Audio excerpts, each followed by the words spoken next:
Добрый день, дорогие друзья. В эфире программа «Якутск сегодня». За режиссерским пультом Марина Вгородова и Николай Слепцов. У микрофона ведущая Саргалана Антонова.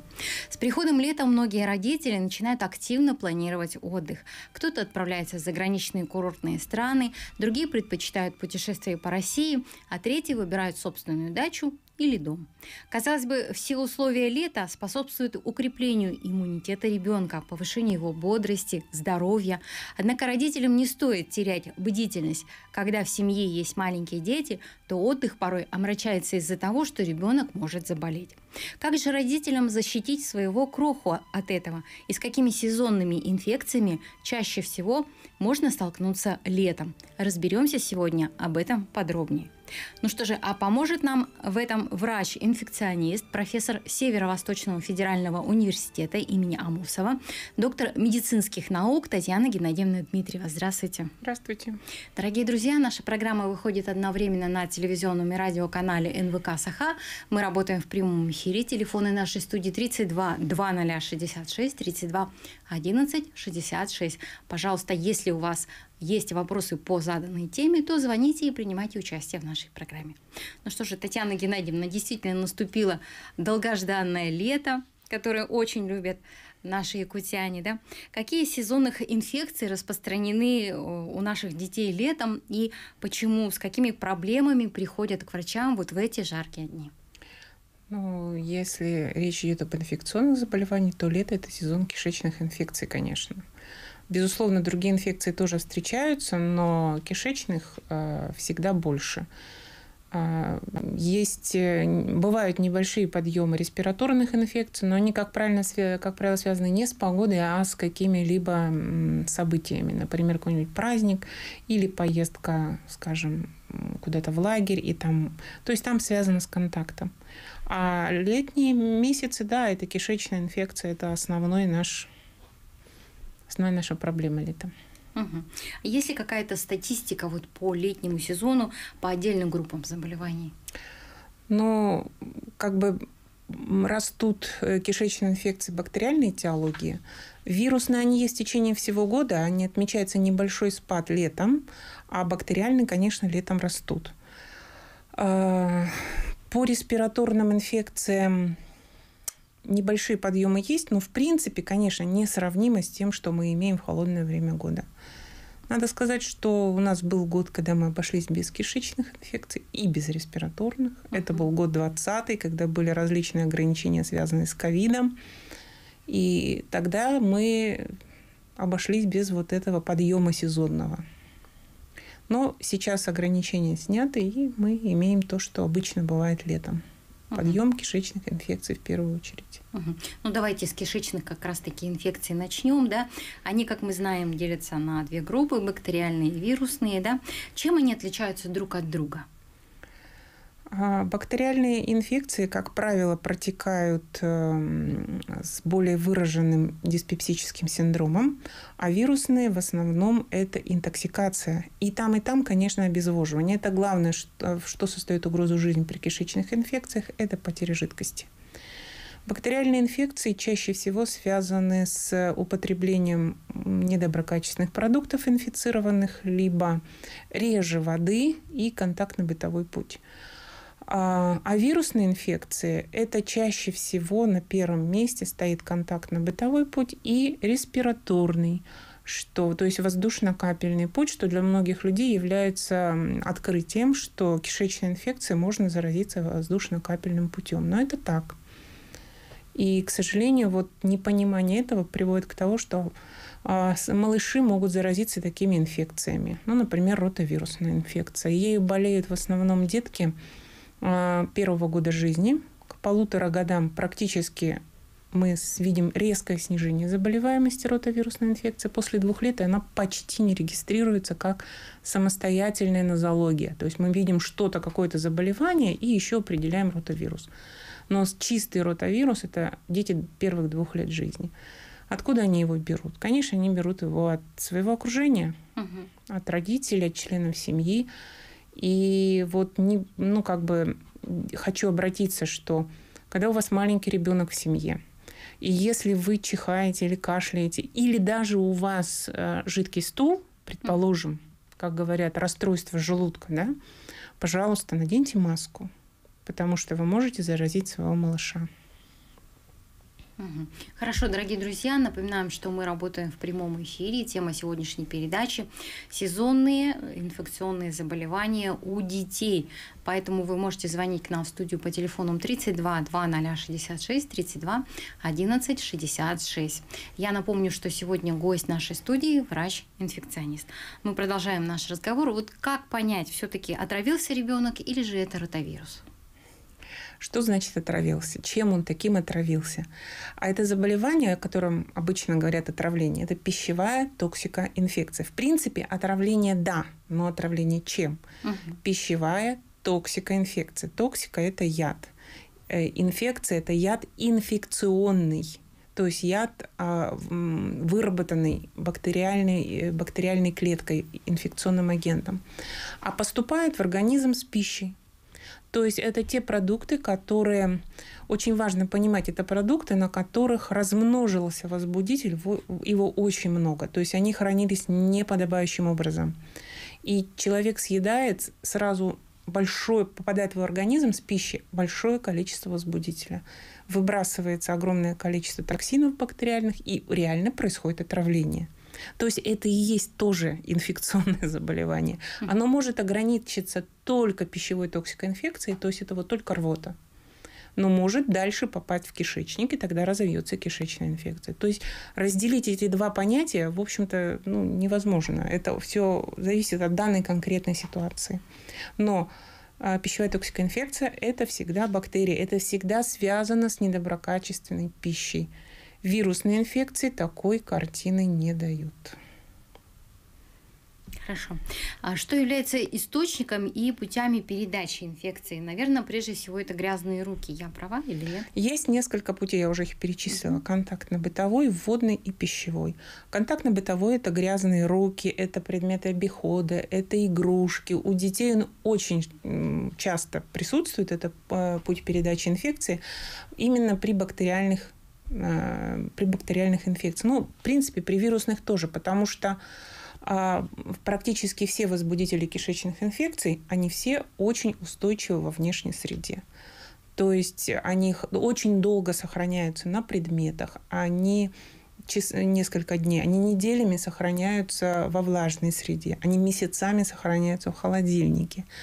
То есть вот предметы являются фактором передачи.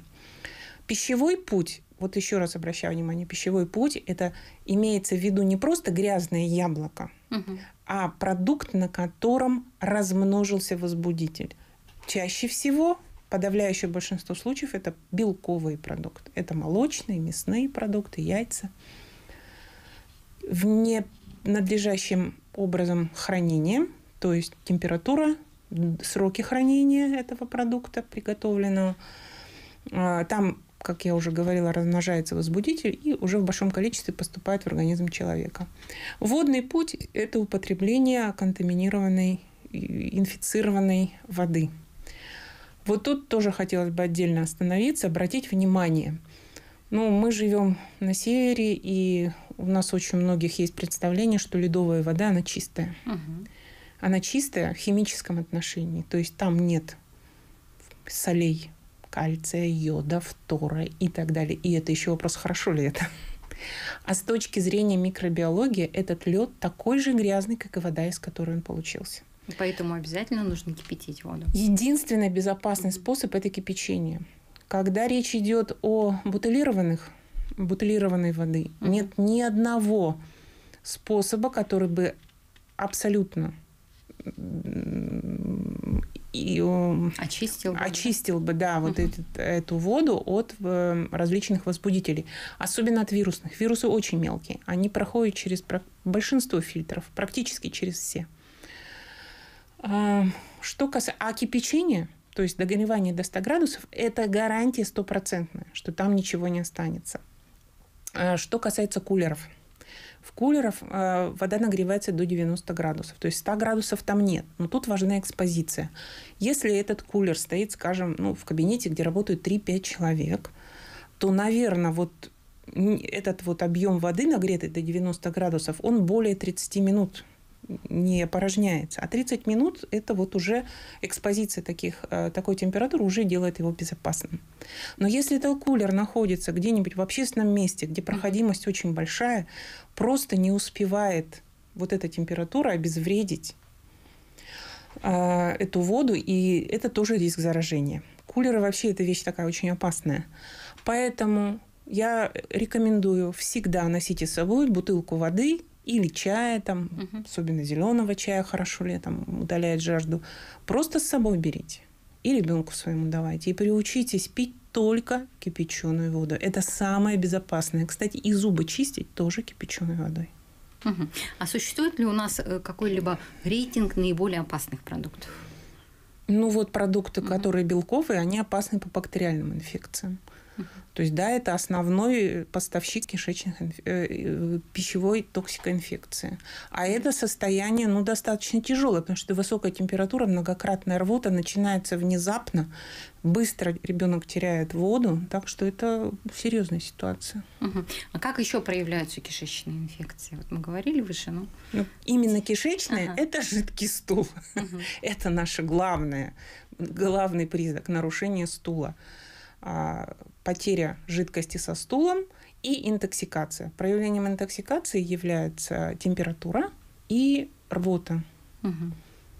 Соответственно, может быть слабость, да, у ребенка, сонливость. Это и есть проявление интоксикации. То есть это плохое самочувствие, отказ от еды, сонливость, может быть, наоборот, возбуждение, капризы. То есть плохое самочувствие ребенка. Что делать, если у ребенка обнаружилась кишечная инфекция? Что значит обнаружилась? Обнаружится она может... То есть диагноз будет поставлен тогда, когда будет лабораторное подтверждение. То есть для этого надо сдать анализы. По клинике мы можем сказать, да, у ребенка скорее всего кишечная инфекция, но установить диагноз только после лабораторной диагностики. Что делать? Если вам советуют госпитализироваться, не надо упираться. Раз надо, значит надо. Опасность, особенно для маленьких детей, они очень быстро теряют жидкость. Пока вы думаете и рассуждаете, и взвешиваете возможные опасности, вы поедете уже не в отделение, а в реанимацию. Так что там происходит все очень быстро. Хорошо, дорогие друзья, сейчас мы прервемся на небольшую рекламную паузу, после чего вновь продолжим наш разговор. Сегодня мы говорим о сезонных инфекционных заболеваниях у детей. Оставайтесь с нами.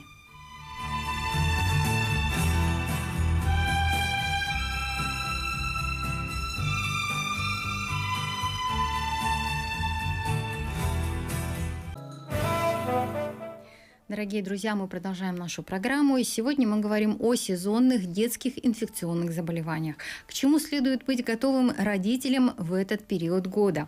Как избежать неприятностей и что делать, если все-таки ребенок заболел на отдыхе? Об этом и многом другом сегодня наш разговор. А я напомню, что гость нашей студии сегодня врач-инфекционист, профессор Северо-Восточного федерального университета имени Амосова, доктор медицинских наук Татьяна Геннадьевна Дмитриева.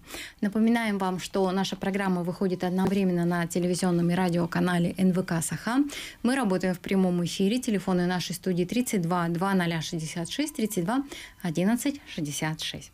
Татьяна Геннадьевна, когда же все-таки нужно бить тревогу? В каком случае обращаться к врачу? И как определить тяжесть заболевания? По каким признакам? Самое страшное, что может случиться с малышом при кишечной инфекции, это потеря жидкости. Чем младше ребенок, тем быстрее он теряет жидкость, и это может стать критическим для угрожающей жизни состояния. Поэтому самое главное, надо пытаться поить ребенка. Но тут есть подводные камни. У ребенка жажда, он хочет пить, он просит пить. Ему дают чашку, он ее выпивает. Потом просит еще, ему дают еще, он выпивает. Потом еще, а потом у него открывается рвота. Рвота связана в данном случае просто с перерастяжением стенок желудка. Это фактически мы сделали промывание. Поэтому ребенку надо жидкость давать дозированно, небольшими порциями. По столовой ложке, буквально по 50 мл давать жидкость, но часто. Существует правило оральной регидратации у детей до 2 лет. Это чайная ложка каждые 5 минут. У детей старше 2 лет это столовая ложка каждые 5 минут. В течение первых 6 часов можно поить ребенка, не прибегая ни к инфузионной терапии, ни к каким-то серьезным методам. Это безопасно, это надежно, это просто. Поэтому надо помнить, что самое главное, чтобы ребенок пил. Если ребенок не пьет или отказывается, или у него даже после дробного подачи жидкости открывается рвота, это основание к тому, чтобы обращаться уже в стационар, потому что дома вы уже не справляетесь с этой ситуацией. А если, например, заболел кто-то в семье, да, то какие есть способы, чтобы не заразить своих родных, членов семьи и так далее? Ну, надо изолировать, прежде всего, больного человека. Надо изолировать. Идеально для него должна быть отдельная комната, отдельная посуда. Он не должен контактировать с другими членами семьи, и тот, кто за ним ухаживает, он должен тщательно соблюдать правила дезинфекции. То есть нужно все обрабатывать, мыть 3-кратно в день, проводить влажную уборку с дезинфицирующими средствами и исключить контакт. Мы говорили о том, что в летнее время врачи регистрируют увеличение случаев заражения энтеровирусной инфекцией. Да? А что она собой представляет и чем она опасна? Энтеровирусная инфекция – это очень большая группа заболеваний, в том числе включающая, между прочим, и полиомиелит в себя. Это вирусы, которые широко распространены в природе. Они есть везде. Нет таких регионов Земли, где бы их не было. Это типичная кишечная инфекция, хотя они и респираторным путем тоже передаются, как я говорила, как все вирусные инфекции. И вызывают большое количество различных форм. От герпангины, обратите внимание, герпангина, а не герпетическая, которая проявляется в том, что на небе и на миндалинах появляются небольшие визикулы, такие пузырьки.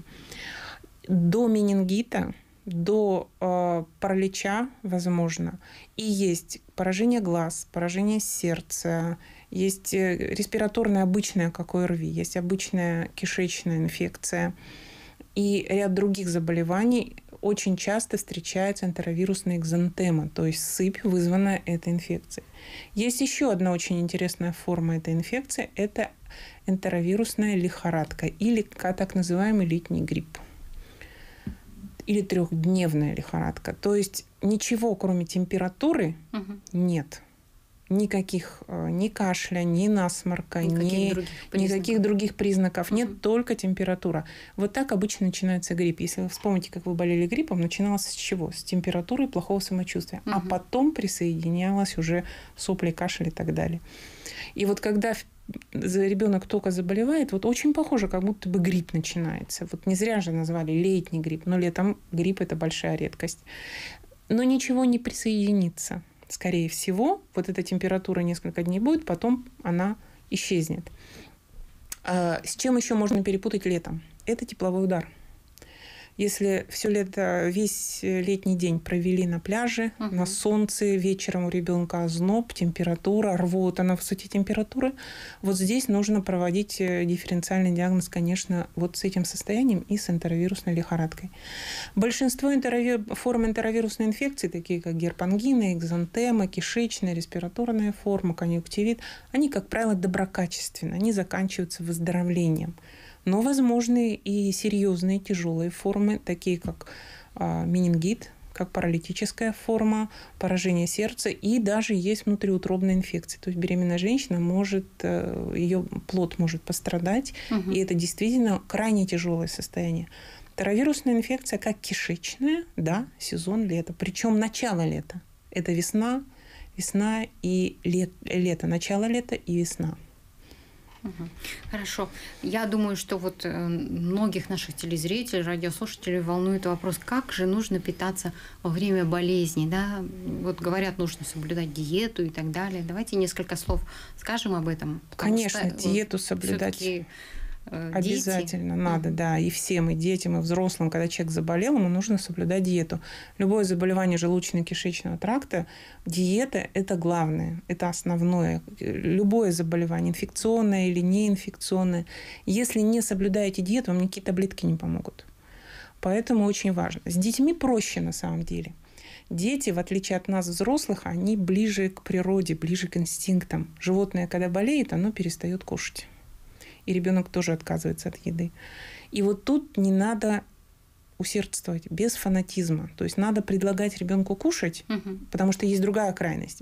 Это вот перекормление. В 60-е, 70-е годы было модно, тогда считалось необходимым и правильным так называемые водно-чайные паузы. То есть вот ребенку сутку ничего не давать, только поить его. Да? Вот сейчас от этого отошли. Это неправильно. Кормим по требованию. Если ребенок кушать хочет, пусть кушает, но не заставлять. Вот сколько сможет, столько съест. Если он отказывается от еды, не заставляем. Никакой паники в этом нет. Не надо паниковать, потому что ребенок болеет 3-4 дня. Даже если он вообще не будет есть 4 дня, с голоду он не умрет. Но он таким образом защищает свой желудок и кишечник от излишней нагрузки. В этом отношении надо просто идти следом за ребенком. Хорошо. И вот мы поговорили о еде, а теперь о напитках. Да? В каком количестве нужно их принимать, что лучше всего пить и вообще как обезопасить ребенка от обезвоживания?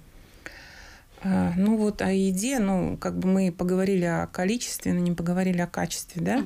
Значит, вот что не надо давать. Не надо давать жирную пищу, не надо давать бульоны, супы на бульонах, супы в основном овощные, только если даете. Не надо давать натуральное молоко и все продукты, в которых много грубой растительной клетчатки. Это черный хлеб, это все свежие овощи и фрукты, все. Их давать не надо. А что очень хорошо давать, это печеные яблоки и печеные бананы. Они являются естественными сорбентами, которые являются прямо-таки лекарственным средством. По поводу питья. В принципе, если ребенок находится дома, не в стационаре, то что пьет, то и пьет. Вот что любит, пусть то и пьет. Он любит чай, пусть чай. Любит морс, прекрасно.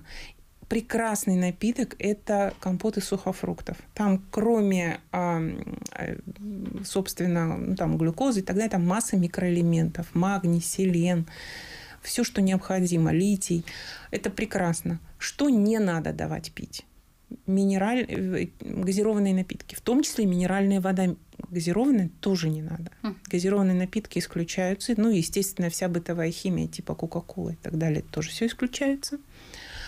Насчет соков. Значит, то, что продается в тетр-паках, это не натуральные соки. Если почитать, что там написано мелкими буквами, то будет понятно, что это не натуральные соки. Натуральные соки – это то, что продается в стеклянной таре. Это стоит совсем других денег. И вот, на мой взгляд, я лучше возьму бруснику и сама сварю морс. И я точно буду знать, что там есть. И я не положу туда слишком много сахара. Слишком много сахара плохо. То есть напитки должны быть слегка кисловатые. Они не должны быть очень сладкими. Когда вы варите компоты из сухофруктов, туда можно вообще сахара не класть. И это будет достаточно. Хорошо. Как все-таки избежать острых кишечных инфекций? Вы можете какие-то универсальные советы дать нашим родителям? Да все очень просто. Вот вспомните, как мы жили в 2020 году. Поменьше контактов, часто мыть руки, меньше контактировать, трогать разные предметы вне дома, носить маски, перчатки, наверное, это слишком, но, тем не менее, избегать лишних контактов. Сейчас у нас нет таких ограничений. Люди, конечно, в обычной жизни вряд ли будут ходить в перчатках, но подумайте, так ли надо ребенку кушать, например, в каком-нибудь уличном кафе? Вот прям необходимо? Или вы ему купили какой-то фрукт, он не дотерпит до дома, пока вы ему вымоете как следует вот это яблоко. Его надо дать прям сразу. То есть, просто обычный здравый смысл. Хорошо. Существуют ли какие-то прививки против, например, ротавируса, которые мы знаем? Да, есть вакцина против ротавирусной инфекции, есть вакцина против шигеллы, то есть дизентерии, и есть вакцина против гепатита А. Это тоже кишечная инфекция. Но шигелла и гепатит А обычно у нас делаются в эпидемический сезон, например, в период наводнения. Делаются массово в районах наводнения. А ротавирусная инфекция у нас включена в региональный календарь прививок, но вы можете сделать ее и сами, пожалуйста. Вы можете обратиться в вакцинальный центр и сделать ребенку. От ротавирусной инфекции вакцина очень эффективна, потому что необходимо защитить только на короткий промежуток времени, до 2 лет. Надо защитить ребенка, а дальше у него уже ротавирус не будет вызывать таких клинически выраженных форм.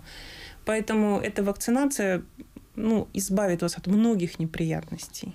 Угу. Хорошо. А эта вакцина входит в календарь прививок? У нас есть региональный календарь прививок, туда она входит. В национальный российский календарь прививок нет. Хорошо. Еще одна летняя болезнь – это респираторные заболевания, да? Почему их количество возрастает? Количество не сказать, что прям сильно возрастает их количество. Возникает некоторый подъем, может быть, небольшие вспышки заболеваний, например, в коллективах детских, где есть скученность. Респираторные инфекции всегда есть там, где есть скученность населения. То есть детские сады, лагеря могут быть? Какие-то мероприятия массовые. Хорошо. Дорогие друзья, сейчас мы вновь прервемся на небольшую рекламную паузу, после чего вновь продолжим наш разговор. Не переключайтесь, оставайтесь с нами. Сегодня мы говорим о сезонных летних инфекционных заболеваниях. Дорогие друзья, мы продолжаем нашу программу и говорим мы сегодня о сезонных детских инфекционных заболеваниях. К чему следует быть готовым родителям в этот период года? Как избежать неприятностей и что делать, если ребенок все же заболел на отдыхе? Об этом и многом другом сегодня наш разговор. Я напомню, что гость нашей студии сегодня врач-инфекционист, профессор Северо-Восточного федерального университета имени Амосова, доктор медицинских наук Татьяна Геннадьевна Дмитриева. Напоминаем, дорогие друзья, что наша программа выходит одновременно на телевизионном и радиоканале НВК «Саха». Мы работаем в прямом эфире. Телефоны нашей студии 32 2066 32 11 66. Пожалуйста, звоните и задавайте свои вопросы. Татьяна Геннадьевна, вот мы начали говорить о респираторных заболеваниях, да, сказали о том, что наиболее они развиваются в тех местах, где есть скученность людей, да, то есть детские сады, школы, мероприятия различные, да. Казалось бы, вот наступило тепло, да, светит солнце вместе с приходом лета, но вместе с тем наши дети бывает так, что начинают болеть. Как же так? Вот каковы основные признаки этого заболевания? Респираторных инфекций, как ОРВИ, я думаю, признаки знают все. Сначала, если это ОРВИ, то сначала появляется чихание, сопли, першение в горле, потом поднимается температура и самочувствие резко ухудшается. Если это грипп, все наоборот. Сначала температура и снижение самочувствия, потом уже респираторные признаки. Как зимой, так и летом ОРВИ одинаково протекает. Ну и самый популярный, я думаю, вопрос, как лечиться вот в этот период, какие выбрать средства, советуете ли вы антибиотики и так далее? Если это респираторная вирусная инфекция, конечно, никаких антибиотиков назначать не надо. Это не нужно. Вообще-то, по большому счету, респираторная вирусная инфекция в амбулаторной практике, ее можно вообще не лечить, она сама пройдет. То есть надо ребенку просто создать максимально комфортные условия. Надо ему дать теплое питье, обильное питье. Это дезинтоксикация. То есть жидкость в организм вводим, и он больше писает, значит, выводим. Вместе с ней выводятся токсины. Каких-то, трудно так вот в общем сказать, разные. Если там обильный насморк, значит, нужно туалет носа проводить. Если там есть кашель, значит, какой кашель? В зависимости от того, какой кашель, назначается терапия. Но если это ОРВИ ничем не осложненно, она пройдет сама. Только надо дать ребенку максимально комфортно пережить этот период. А в каком случае нужно срочно обращаться к врачу? Давайте заострим внимание. Значит, когда высокая температура выше 38,5, которую вы не можете снизить в домашних условиях, например, обычными лекарственными средствами, доступными аптечными, если она не снижается, если, не дай бог, на фоне лихорадки появились судороги или рвота, то тогда срочно надо обращаться к врачу, это скорая помощь. Ну, а вообще, когда ребенок заболел, вообще надо обращаться к врачу. Но понимать, что ситуация сложная, вот в таких моментах. Такой вопрос, который, я думаю, в общем-то, выглядит довольно любопытным. Да? Можно ли ребенку, например, с больным горлом давать мороженое? Это хороший вопрос, потому что нам с детства всегда говорили, не ешь холодного, будет горло болеть. Инфекционное заболевание возникает при наличии инфекционного агента. Это или вирус, или бактерия, или еще какой-то микроорганизм. Температурная среда, она лишь только создает благоприятные условия для развития инфекции. Как то, например, снижается кровоток, значит, уменьшается количество иммунных веществ, которые эта кровь приносит, то есть защитных веществ. Но если нет возбудителя, то заболевание не возникнет. Можно бегать по снегу босиком, но если вы не были в контакте с больным с инфекцией, вы не заболеете. По поводу мороженого. Вот есть две разные точки зрения. Часто говорят, вот американцы, наоборот, рекомендуют холодные напитки со льдом, мороженое кушать во время заболеваний. Но я должна сказать, что в американской культуре вообще характерно употребление холодных напитков со льдом. Они это пьют всегда. То есть это для них нормальная ситуация, это не что-то. А для нас это, скажем так, у нас мы горячие напитки в основном употребляем чаще всего. Поэтому считать, что холодный напиток или мороженое – это лекарственное средство, нет, конечно. Но это и не причина заболевания. То есть это очень индивидуально. Если ребенок у вас каждый день ест мороженое, пусть ест и когда болеет. Если он не ест специально, лечить его мороженым тоже не надо. Хорошо, у нас телефонный звонок, давайте его примем. Алло, добрый день, слушаем вас. Да. Здравствуйте. Здравствуйте. Меня зовут Владимир, город Якутск.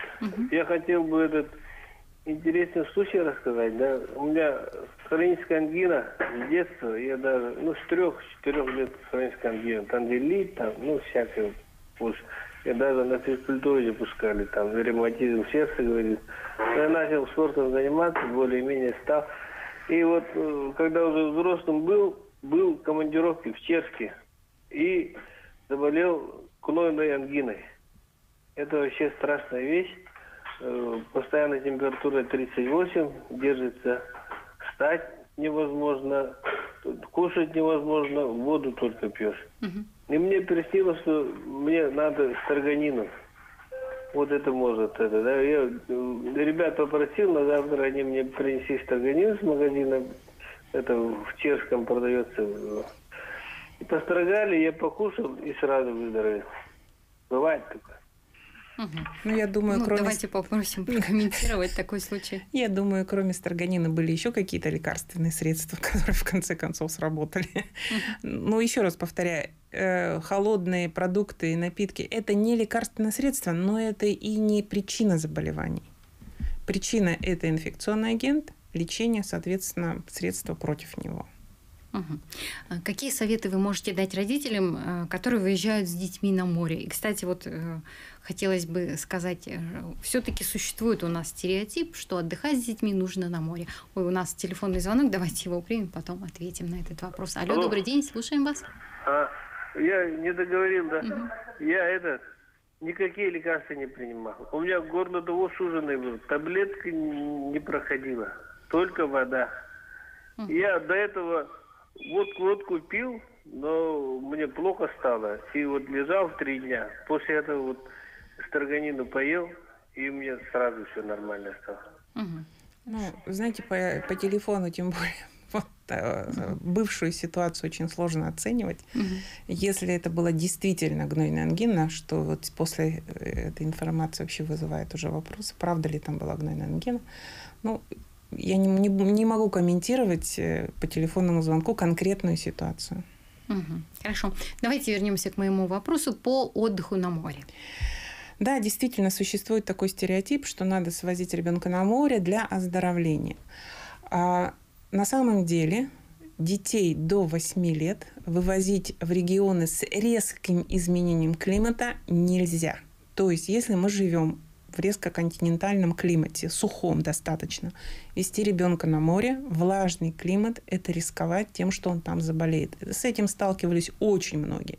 Приезжают на море, ребенок заболевает, болеет, кое-как поправляется, а там уже обратно домой пора. Вот и весь отдых. Приезжает домой?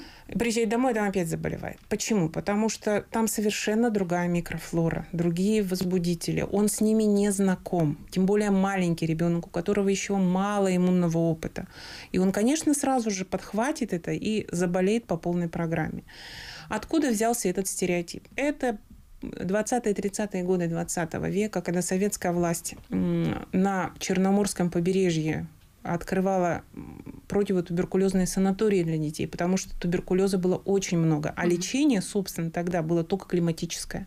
И вот действительно со всей страны вывозили детей с туберкулезом на море, и они там не 2 недели находились, они находились месяцами, иногда годами. И действительно они там поправлялись. Вот с тех пор вот это осталось представление о том, что на море происходит оздоровление. Для туберкулеза, да, в специальных туберкулезных санаториях. Но сейчас доказано, что и в наших условиях тоже очень хорошо проводится климатическая терапия. А для обычного ребенка надо дать ему созреть, дать созреть иммунной системе, чтобы он мог адаптироваться в новой иммунной ситуации. У нас вновь телефонный звонок. Алло, добрый день. Алло, еще этот Татьяна Владимир, да? Я вот жил на севере, и вот с отпуска приехал с теплых краев, с моря. И сразу заболел, простыл. И тут пожар был. И на пожар вот людей по 3 человека с организации. Мне сказали, я поехал, хотя у меня температура была, вообще плохо себя чувствовал. И вот первый же день тушения пожара, там все в дыму, работали до часа ночи, вроде потушили, окарауливание, спали, я думал, вообще мне будет конец. Уснул, утром проснулся, я вообще здоров. Это дымотерапия, наверное. Вы такое в курсе, нет? Ну, это, конечно, не дымотерапия, это стрессовый фактор, выброс адреналина, выброс большого количества биологически активных веществ, который приводит действительно к резкому повышению сопротивляемости организма. И это известные случаи такие, да, в стрессовом... Сильный стресс приводит к... Может, не обязательно, но может привести к перелому в инфекционном процессе. Чуть меньше минутки у нас остается до окончания передачи. Все-таки совет, что предпринять, чтобы ребенок у нас не болел летом, а отпуск запомнился только положительными эмоциями? Соблюдать самые простые способы безопасности, быть внимательным к своему ребенку, подумать, что вы ему даете, что он пьет, что он кушает. Когда вы собираетесь на отпуск, подумайте, надо ли вам ехать именно в это место. А если надо, то что нужно сделать для того, чтобы ребенок у вас там был в безопасности. Просто здравый смысл. Хорошо. Ну что же, я благодарю вас за познавательный и очень интересный для всех нас разговор. Дорогие друзья, это была программа «Якутск сегодня», и мы говорили сегодня о детских сезонных инфекционных заболеваниях. Я напомню, что гостем нашей студии сегодня была врач-инфекционист, доктор медицинских наук Татьяна Геннадьевна Дмитриева. Всего вам самого доброго, до свидания, до следующих встреч. Будем здоровы!